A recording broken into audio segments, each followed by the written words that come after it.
அனைவருக்கும் வணக்கம். நான் ஜோதிடர் தமிழரசன் பேசுகிறேன். இந்த சேனல் ஃபஸ்ட் டைம் பார்க்குறவங்க இருந்தீங்கன்னா சப்ஸ்கிரைப் பண்ணிக்கோங்க, பெல் பட்டனை செலக்ட் பண்ணிக்கோங்க, ஆளுங்கிற ஆப்ஷன் இருக்கும், இதையும் சூஸ் பண்ணிக்கோங்க. அப்போ தான் நாங்கள் போடுற வீடியோஸ் எல்லாமே உங்களுக்கு நோட்டிஃபிகேஷன் வரும். இன்றைக்கி நம்ம இந்த வீடியோவில் பார்க்க போகிற தலைப்பு, நம்ம இந்த வீடியோவில் எதை பற்றி பார்க்க போகிறோம்னா நட்சத்திர பலன்கள் பற்றி நம்ம பார்க்க போகிறோம்.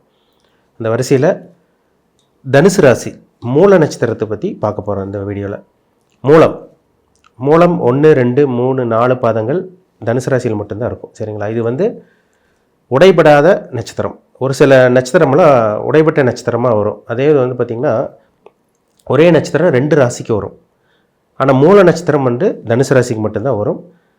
மூலம் 1ஆம் பாதம், 2ஆம் பாதம், 3ஆம் பாதம், 4ஆம் பாதம், முழுமையான பாதங்கள் கொண்ட ராசி தனுசு ராசி. தனுசு ராசியில் மூல நட்சத்திரம் இருக்கும். பொதுவாகவே மூல நட்சத்திரக்காரங்களோட கேரக்டர் எப்படி இருக்குன்னு பார்த்திங்கன்னா, மூலங்கிறது ஒரு ஆன்மீகத்துக்கு உண்டான ஒரு நட்சத்திரம்னே சொல்லலாம். சரிங்களா? ஏன்னா மூல நட்சத்திரத்துக்கு அதிபதியே கேதுவோட நட்சத்திரம் தான். அதாவது கேதுவோட நட்சத்திரம் தான் இந்த மூல நட்சத்திரம். கேதுவோட நட்சத்திரத்தில், இந்த மூல நட்சத்திரத்தில் பிறந்தவங்க ஆன்மீகவாதியாக இருப்பாங்க, ஆழ்ந்த சிந்தனை கொண்டவங்களாக இருப்பாங்க, நல்ல ஒரு புத்திசாலியாக இருப்பாங்க, ஞானவானாக இருப்பாங்க, ஞானம் மிக்கவங்களாக இருப்பாங்க. அதுவும் இந்த தனுசு ராசி மூல நட்சத்திரம் பார்த்திங்கன்னா ஆன்மீக ராசின்னே சொல்லிடலாம். இறை வழிபாடு ரெகுலராக ஃபாலோ பண்ணுவாங்க, இறை பக்தி உங்களுக்கு அதிகமாக இருக்கும், ஆன்மீக நாட்டமே உங்களுக்கு அதிகமாக இருக்கும், ஏமாளியாக இருப்பாங்க, புத்திசாலியாக தான் இருப்பாங்க. இருந்தாலும் பார்த்திங்கன்னா உங்களுக்கு அந்த ஏமாளி குணம் இயல்பாகவே வந்துடும். ஏமாளியாக இருப்பாங்க, மனசாட்சிப்படி நடந்துக்குவாங்க, இறக்க குணம் கொண்டவங்களாக இருப்பாங்க. இது எல்லாமே சொல்லலாம், மூல நட்சத்திரக்காரங்க சொல்லலாம். முக்கியமாக சொல்லப்போனால் ஆன்மீகவாதி. மேக்சிமம் பாருங்கள், இந்த மூல நட்சத்திரக்காரங்க இறை நம்பிக்கை, தெய்வ நம்பிக்கை கொண்டவங்களாக தான் கண்டிப்பாக இருப்பாங்க. நல்ல புத்திசாலியாக இருப்பாங்க, ஆழ்ந்து சிந்திக்கக்கூடியவர்கள்.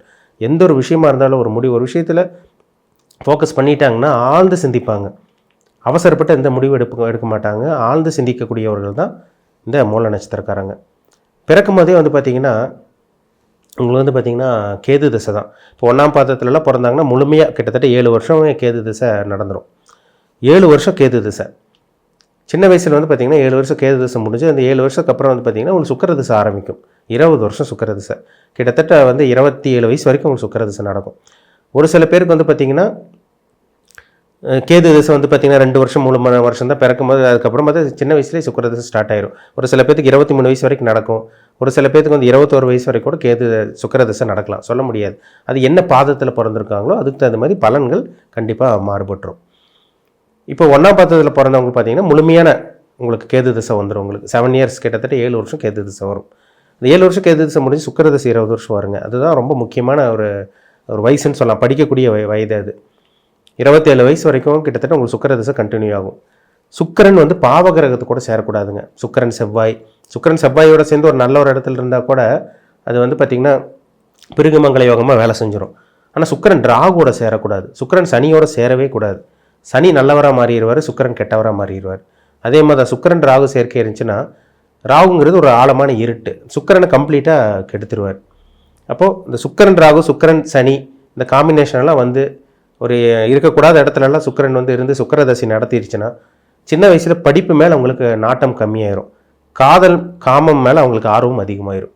அதனால தான் குட்டி சுக்கிரன் கொட்டி கவுழ்க்கும் சொல்கிறாங்க. குட்டி சுக்கிரன் கொட்டி கவுழ்க்கும், குட்டி சுக்கிரன் குடும்பத்தை கெடுக்கும் சொல்கிறாங்க. அப்போ சுக்கிர தசை ரொம்ப முக்கியமான தசைங்க. மேக்ஸிமம் பாருங்கள், இந்த மூல நட்சத்திரக்காரங்க சின்ன வயசில் வரக்கூடிய இந்த சுக்கிர தசை இளம் வயதிலே அவங்களுக்கு காதலில் வசப்பட்டுருவாங்க அவங்க. ஒரு சில பேருக்கு அந்த லவ் ஃபெயிலியர் நடக்கும். இந்த சுக்கிரன் ராகு, சுக்கிரன் சனி எல்லாம் காம்பினேஷன்லாம் வந்துச்சுன்னா லவ் ஃபெயிலியர் எல்லாம் இந்த பிரேக்கப் ஆகி மனசில் ஒரு கவலை வச்சு அதிலே உங்களுக்கு டிப்ரெஷனாக போகிறவங்களாம் நிறைய பேர் இருக்காங்க இந்த மூல நட்சத்திரக்காரங்க.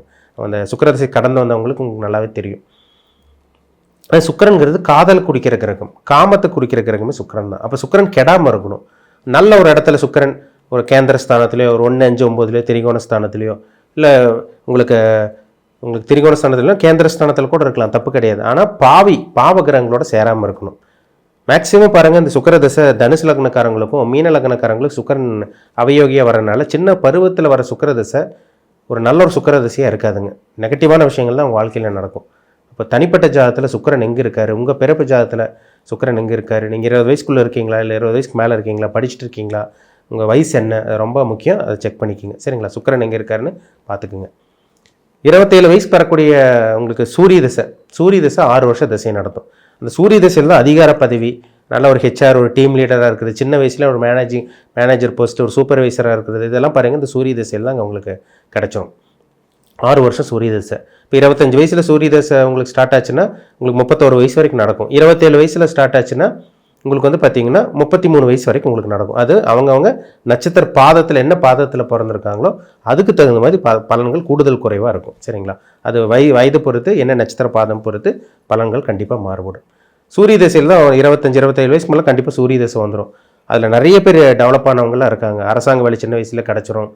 ஒரு அதிகார பதவியில் இருக்கவங்க, நல்ல ஒரு டீம் லீடராக இருக்கவங்க, ஒரு நிர்வாக திறமை கொண்டவங்க, ஆளுமை திறன் கொண்டவங்களாம் இருக்காங்க பார்த்தீங்களா, அவங்களுக்கெல்லாம் அந்த சூரிய தசை கண்டிப்பாக நடக்கும். ஏன்னா சூரியன்னா அதிகாரம், அரசாங்கம், கவர்மெண்ட் ஜாப் கிடைக்கணும்னா சூரியனோட தயவு கண்டிப்பாக வேணும். சூரியன் நல்லா இருக்கிறவங்களுக்கு தான் அரசாங்க வேலை சின்ன வயசில் கிடச்சிருது அவங்களுக்கு. 30 வயசுக்கு மேலே வரக்கூடிய சந்திர தசை 10 வருஷம். சந்திரன் வந்து முக்கியமான ஒரு நல்ல ஒரு இடத்துல இருக்கணும். இல்லை 30 வயதுக்கு மேலே வரக்கூடிய அந்த சந்திர தசை அம்மாவோட ஆரோக்கியத்தை கெடுத்துரும், இல்லை உங்களோட ஹெல்த் கண்டிஷனை கெடுத்துரும். சந்திரன் சனி, சந்திரன் ராகு காம்பினேஷனால இருந்துச்சுன்னா மனம் பாதிக்கப்பட்டுரும். சந்திரன் சனி, சந்திரன் ராகு, சந்திரன் கேது இந்த அமைப்பெல்லாம் இருந்துச்சுன்னு வச்சுக்கோங்க, அது எந்த இடத்துல இருந்தாலும் ஜாதகத்தில் எந்த கட்டத்தில் இருந்தாலும் மனம் பாதிக்கப்படும். மன ரீதியான பாதிப்பு, இந்த சைக்காட்டிக் ப்ராப்ளம்லாம் வந்துடும். இது குருவோட சேர்க்கை, குருவோட பார்வை இருந்துச்சுன்னா நிலைமையை கண்டிப்பாக சமாளிக்க முடியும். சரிங்களா? ஜாதகரை ஈஸியாக சமாளிச்சுட்டு போயிடுவார். அப்போ சந்திரன் ரொம்ப முக்கியமான அமைப்பில் இருக்கணும். சரிங்களா? சிம்ம லக்னத்துக்கும் கடக லக்னத்துக்குலாம் சந்திர திசை ஓரளவுக்கு நல்லா வேலை செஞ்சிடும். சிம்ம லக்னத்துக்கு ஒரு விரையாதிபதியாக இருந்தாலும் இந்த வெளிநாட்டு பிரயாணம், அது 12ஆம் இடத்துலலாம் இருந்துச்சுன்னா, வளர்பிறை சந்திரனாக இருந்துச்சுன்னா வெளிநாட்டு பிரயாணம், வெளிநாட்டில் செட்டில் ஆகுறது, இந்த மாதிரி விஷயங்களை ஒரு சில விஷயங்களை ஏற்படுத்தி கொடுக்கும். அதே உங்களுக்கு கும்ப லக்னத்துக்கு சந்திர திசை வரவே கூடாதுங்க. கடன் பிரச்சனை, நோய் பிரச்சனை, எதிரி தொல்லை 10 வருஷம் 30 வயசு மேலே இருந்தீங்கன்னா உங்களுக்கு 40-45 வயசு வரைக்கும் உங்களுக்கு சந்திர திசை நடக்கும். அதில் ரொம்ப கவனமாக இருக்கணும். சந்திரன் எங்கே இருக்காருன்னு பாருங்கள். சந்திர தசை முடிஞ்சு செவ்வாய் தசை ஒரு 7 வருஷம் நடக்கும். உங்களுக்கு 40 வயசுக்கு மேலே வரக்கூடிய இந்த 7 வருஷம் செவ்வாய் தசையில் அதிகார பதவி, ரியல் எஸ்டேட்டில் கொடி கட்டி பறக்கிறது, ரியல் எஸ்டேட் ஃபீல்டில் சாதிக்கிறவங்களாம் பாருங்கள், இந்த மருத்துவராக இருக்கவங்களுக்கு ப்ரொமோஷன் கிடைக்கும், காவல்துறையில் இருக்கவங்களுக்கு ப்ரொமோஷன் கிடைக்கிறதெல்லாம் பாருங்கள். 40 வயசுக்கு மேலே இருக்கவங்களுக்குலாம் நல்ல ஒரு நிலமையில் வந்துடுவாங்க. காரணம் அது செவ்வாய் திசையில் தான். செவ்வாய்ங்கிறது ஒரு நல்ல ஒரு தைரியமான கிரகம், போர் கிரகம். ரியல் எஸ்டேட் கொடி கட்டி பறக்கிறது, கன்ஸ்ட்ரக்ஷன் ஃபீல்டெல்லாம் பாருங்கள், அவங்களுக்கு செவ்வாய் திசை நடந்துட்டு இருக்கவங்களாம் இருப்பாங்க. நல்ல ஒரு அமைப்பில் 40 வயசுக்கு மேலே செட்டில் ஆகிறாங்க பார்த்தீங்களா, அவங்களுக்கெல்லாம் அந்த செவ்வாய் தசை நடக்கும். செவ்வாய் நல்ல ஒரு இடத்துல இருக்கணுங்க. செவ்வாய் ராகுவோட இருக்கக்கூடாது. செவ்வாய் சனியோட காம்பினேஷன் எல்லாம் இல்லாமல் இருக்கிறது ரொம்ப ரொம்ப நல்லது. அதுவும் இந்த செவ்வாய் யாருக்கு வரக்கூடாதுன்னு பார்த்தீங்கன்னா, மிதுன லக்னக்காரங்களுக்கு செவ்வாய் தசையும், கன்னி லக்னக்காரங்களுக்கு செவ்வாய் தசை வராமல் இருக்கிற வரைக்கும் நல்லது. பாவகருக்கு சம்மந்தப்பட்ட செவ்வாய் தசை கன்னி லக்னக்காரங்களுக்கு கடுமையான பலன்கள் கண்டிப்பாக செய்யுங்கிறதுல சந்தேகமே கிடையாது. சரிங்களா? மற்ற லக்னங்களுக்கு கூட செவ்வாய் ஓரளவுக்கு நல்லது பண்ணும். மிதுன லக்னங்களுக்கும் கன்னி லக்னக்காரங்களுக்கும் செவ்வாய் 6-8ஆம் அதிபதியாக வரனால தேவையில்லாத பிரச்சனைகள், வம்பு வழக்கு பிரச்சனைகள், அசிங்கமான கோர்ட்டு கேஸ் பிரச்சனை, வேலை இழக்கிறது, விபத்தை சந்திக்கிறது, இந்த மாதிரி விஷயங்களை கண்டிப்பாக கொடுக்கும். 47 வயசு கிட்டத்தட்ட 45-47 வயசுக்கு வரக்கூடிய ராகு திசை 18 வருஷம். அந்த 18 வருஷம் ராகு திசைங்க ரொம்ப முக்கியமான அந்த டைம் தாங்க. அந்த 45 வயசுக்கு மேலே வரக்கூடிய ராகு திசை கிட்டத்தட்ட உங்களுக்கு 52-53 வயசு வரைக்கும் நடக்கும். அதாவது உங்களுக்கு 45 வயசுக்கு மேலே வரக்கூடிய ராகு திசை உங்களுக்கு 62-63 வயசு வரைக்கும் கிட்டத்தட்ட உங்களுக்கு நடந்துடும். 18 வருஷம். அந்த டைமில் கிட்டத்தட்ட பாருங்கள், ஒரு 40 வயசுக்கு மேலே ஒரு சில பேர் டெவலப் ஆகிறாங்க பாருங்கள். 40 வயசு வரைக்கும் ஒரு சில பேர் கஷ்டப்பட்டு 40 வயசுக்கு மேலே தான் வாழ்க்கையை பார்ப்பாங்க. நல்லா இருக்குங்க சார், நான் 40 வயசுக்கு மேலே தான் டெவலப் ஆனோம், பிறந்ததுலேருந்து கஷ்டம் அப்படின்னு சொல்கிறாங்க பாருங்கள். அந்த ராகு திசை தான் உங்களுக்கு தூக்கி விடும். அந்த கோபுரம் வச்சு கொண்டு போகிறது, மிகப்பெரிய செல்வந்தராக இருக்கிறது, பணக்காரனை மாற்றுறது எல்லாமே இந்த ராகு திசையில் தாங்க. ராகு வந்து பிரம்மாண்டத்துக்கு உண்டான கிரகம். அவர் உபஜய ஸ்தானத்துலலாம் இருந்தாருன்னா கண்டிப்பாக அந்த ராகு திசையில் மிகப்பெரிய பணக்காரனை நிச்சயமாக மாற முடியும். 3, 6, 10, 11ஆம் இடத்துலேருந்து லக்னத்துக்கு சுபகிரகங்களோட சேர்க்கையை இருந்து, இயற்கை சுபகிரகங்களோட பார்வை இருந்து உங்களுக்கு நல்ல ஒரு இடத்துல இருந்துட்டாருன்னா 6, 8 6ஆம் இடத்துல கூட ராகு இருக்கலாம்.